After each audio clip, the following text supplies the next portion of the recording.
Natumba sa tungas ang dalan ang ini nga truck matapos nga nakabunggo sa duha ka nakapark nga closed van sa barangay Napnod, Leganes, Iloilo. Ginkilala ang driver sang truck kay alias Boy, residente sa Balasan, Iloilo. Base sa investigasyon sa kapulisan, halin sa saraga ang truck ag pagkatukuntani sa Iloilo City sa natabo ang aksidente. Gulpi kuno may nag-overtake nga tricycle sa truck rason nga nakibot ang driver kag nadulaan sang kontrol sa manibela kag nabunggoan na duha ka closed van nga nakapark sa igad sandalan. Wala man sa may napilasan kag insettle man sa mga involved ang aksidente. Pareho agin pangdala sa ospital ang 38 anyos nga rider nga si alias Bonyor kag ang 54 anyos nga si alias Ori. Matapos lunsay nag-agom sang samad sa ulo kag iban pa nga parte sang ilalawas, tugas ang aksidente sa dalan sa barangay Maninila, Miagao.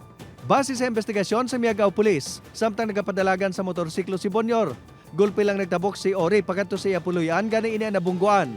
Ang duha ang parehuman nga nagapauli sa mga barangay.